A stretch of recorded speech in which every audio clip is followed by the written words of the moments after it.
ಓದ್ತಾ ಇದ್ದಾರೆ ಮಕ್ಕಳು. ಮತ್ತೆ ಇನ್ನೊಂದು ಹೇಳ್ತೀನಿ, 65 ವರ್ಷಗಳಲ್ಲೇ ಇದೆ ತುಗಡೆ ಪಕ್ಷದ ಕಾಂಗ್ರೆಸ್ ಸರ್ಕಾರ.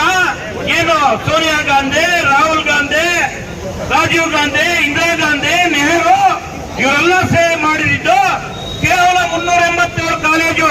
ಎಷ್ಟು? 387 ಕಾಲೇಜು. ಮೋದಿಜಿ ಬಂದ ಮೇಲೆ ಅವರ ಕಾಲೇಜುಗಳ ಸಂಖ್ಯೆ ಎಷ್ಟು ಗೊತ್ತಾ? 780. 65 ವರ್ಷಗಳಲ್ಲಿ 380, 11 ವರ್ಷಗಳಲ್ಲಿ 390 ಹೆಚ್ಚು ಕಾಲೇಜುಗಳನ್ನ ಮೆಡಿಕಲ್ ಕಾಲೇಜುಗಳು ಮಾಡಿದ್ದಾರೆ ಮೋದಿಜಿ. ಇವ್ರು ಮಾತಾಡ್ತಾ ಇರೋದು ಯಾರ ಬಗ್ಗೆ? ಮೋದಿಜಿ ಬಗ್ಗೆನಾ? ಯುವಕರ ಬಗ್ಗೆನಾ? ನಿಮಗೆ ತಾಕತ್ತಿಂದ ಸೋಲ್ಸವ್ರನ್ನ. ಇದೇ 2017ರಲ್ಲಿ ಇದೇ ಸಿದ್ದರಾಮಯ್ಯನವರು ಸಿಎಂ ಆಗಿದ್ದಾಗ ಕಿಮ್ಮನೆ ರತ್ನಾಕರ್ ಅವರು ಎಜುಕೇಶನ್ ಮಿನಿಸ್ಟರ್ ಆಗಿದ್ರು. 10 ದಿವಸಗಳಲ್ಲಿ 2 ಸತಿ PUC ಪೇಪರ್ ಲೀಕ್ ಆಗ್ತದೆ. ಅವರು ಯಾವುದೇ ಸಸ್ಪೆಂಡ್ ಮಾಡಲ್ಲ. ಕೇವಲ 10 ದಿವಸಗಳಲ್ಲಿ 2 ಸತಿ ಫಸ್ಟ್ ಒಂದ್ಸತಿ ಲೀಕ್ ಆಗ್ತದೆ, ಮರುಪರೀಕ್ಷೆ ಮಾಡ್ತಾರೆ, ಮತ್ತೆ ಒಂದ್ಸತಿ ಮಾಡ್ತಾರೆ, ಮತ್ತೆ ಲೀಕ್ ಆಗ್ತದೆ. ಅವಾಗ ಎಷ್ಟು ಜನ ನೀವು ರಾಜೀನಾಮೆ ತಗೊಂಡ್ರೆ? ಸಿದ್ದರಾಮಯ್ಯನವರೇ, ರಾಜೀವ್ ಗಾಂಧಿ ಅವರೇ, ಸೋನಿಯಾ ಗಾಂಧಿ ಅವರೇ, ನೀವು ಉತ್ತರ ಕೊಡ್ಬೇಕಲ್ಲ. ಎಲ್ಲಿ ಕೊಡ್ತಾ ಇದ್ರಿ ಉತ್ತರ? ಆಯ್ತು, ನೀಟು ಯಾವ ಸಂಸ್ಥೆ ಅದು? ಕೇಂದ್ರ ಸರ್ಕಾರದಲ್ಲಿ ಒಂದು ಪ್ರತ್ಯೇಕವಾದಂತ ಸಂಸ್ಥೆ. ಅದು ಆಗಿದ ತಕ್ಷಣ 15 ಜನಗಳನ್ನ ಸಸ್ಪೆಂಡ್ ಮಾಡಿದ್ರು. ಎನ್ಕ್ವೈರಿ ಯಾರು ಹುಡುಕಿದ್ದು? ನೀಟ್ ಪತ್ರಿಕೆ ಸೋರಿಕೆ ಆಗಿದೆ ಅಂತ ಕಾಂಗ್ರೆಸ್ ಹುಡುಕಿದ್ರ, ಕಾಂಗ್ರೆಸ್ ಚಳವಳಿ ಹುಡುಕಿದ್ರ, ಅಥವಾ ಮತೀಯ ಸಂಘಟನೆಗಳು ಹುಡುಕಿದ್ರು? ನಿನ್ನ ಯಾರೋ ಒಬ್ಬ ನಮ್ಮನ್ನು ಗೀತಮ್ಮನ್ ಮಾತಾಡ್ತಾರೆ, ದೇಶದ ಬಗ್ಗೆ ಓದ್ಕೊಳ್ಳಿ ಅಂತ. ಮೇಡಮ್, ನೀವು ಹೇಳ್ಕೊಂತೀರೋ? ನೀವೆಲ್ಲ ಓದೋದು ನಾವು. ದೇಶದ ಭದ್ರಪ್ರವಾದಿಗಳು, ಹಿಂದುತ್ವವಾದಿಗಳು ನಾವು, ನೀವಲ್ಲ. ನಿಮ್ಗೇನ್ ಗೊತ್ತು? ನೀವು ಗಂಜಿ ಗಿರಾಕಿಗಳು. ಇವತ್ತೇನು ಹೋರಾಟ ಮಾಡ್ತಾವ್ರೆ? ಫಂಡಿಂಗ್ ಬಂದ್ರೆ ಮಾತ್ರ ಆಚೆ ಬರ್ತೀರಿ, ಇಲ್ಲಾಂದ್ರೆ ಬರಲ್ಲ.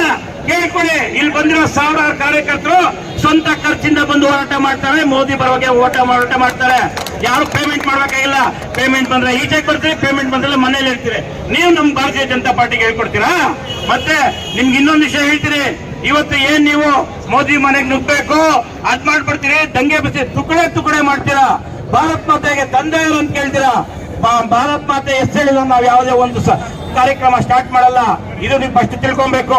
ಕೋಲಾರದಿರೋ ಕಾಂಗ್ರೆಸ್ ಆಗ್ಬೋದು, ಜಿಲ್ಲೆ ಆಗ್ಬೋದು, ದೇಶ ವಿರೋಧಿಗಳು ಯಾರೇ ಇರಲಿ, ಇವತ್ತು ಕೆಲವು ಕಾಲೇಜುಗಳವರು ನಮ್ಮ ಬಿಜೆಪಿ ಬಗ್ಗೆ ಸಂವಿಧಾನಿಕ ಹುದ್ದೆ, ಸಂವಿಧಾನ ಅಂತ ಮಾತಾಡ್ತಾರೆ. ಸಂವಿಧಾನಿಕ ಹುದ್ದೆನ ಅನುಕರಿಸಿರೋದು ಮೋದಿಜಿ ಅವರು. ಸಂವಿಧಾನ ಬದ್ಧವಾಗಿ ಚುನಾವಣೆ ಎದುರಿಸಿ ಇವತ್ತು ಆಯ್ಕೆ ಆಗಿರೋರು ಸಾಮಾನ್ಯ ನಿಮ್ಮ ತರ ಗಂಜಿ ಗಿರಾಕಿಗಳಲ್ಲ. ಇನ್ಸ್ಟಾಗ್ರಾಮ್ ಪೇಜಲ್ಲಿ ಹುಟ್ಟಿರುವಂತ ಪಕ್ಷ ಅಲ್ಲ ಇದು. ಇವತ್ತು 23 ರಾಜ್ಯಗಳಲ್ಲಿ ನಾವು ಆಳ್ತಾ ಇದ್ರೆ ಎಲ್ಲಿದ್ದೀರಿ? ಒಂದೇಳಷ್ಟು ಬೆಳೆಯನ್ಕಷ್ಟು ಮಾತ್ರ. ಇನ್ನು ಮುಂದೆ ಏನಾರ ನೀವು ಬಿಜೆಪಿ ಬಗ್ಗೆ ಆಗಲಿ, ಹಿಂದುತ್ವ ಬಗ್ಗೆ ಆಗ್ಲಿ ಏನ ಮಾತಾಡಿದ್ರೆ, ಪ್ರಕಾಶ್ ರಾಜ್ ನಿನಗೆ ಇವತ್ತು ಯಾವತ್ತು ಹಿಂದುತ್ವ ಬಗ್ಗೆ ಮಾತಾಡಿದ್ರೆ ಫಿಲಂಗಳು ಚಾನ್ಸ್ ಇಲ್ಲ.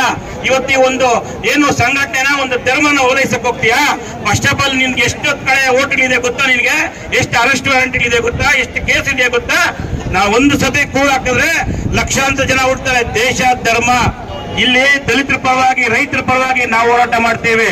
ನೀವು ದಂಗೆ ಎಕ್ಸಕ್ಕೆ ವಿರೋಧಿ ಫಂಡ್ಗಳನ್ನ ಬಳಸ್ಕೊಂಡು ನಮ್ಮ ಮೇಲೆ ಬರಕ್ಕಾದ್ರೆ ಎಲ್ಲ ಹಿಡಿದ್ಬಿಟ್ರೆ ನೀವು ಪುಡಿ ಹೋಗ್ತೀರಿ. ನೀವು ಹೋರಾಟ ಒಳ್ಳೆ ರೀತಿ ಇರಬೇಕು. ನೀಟ್ ಬಗ್ಗೆ ಅಷ್ಟೇ ಓಟ ಇರಬೇಕು.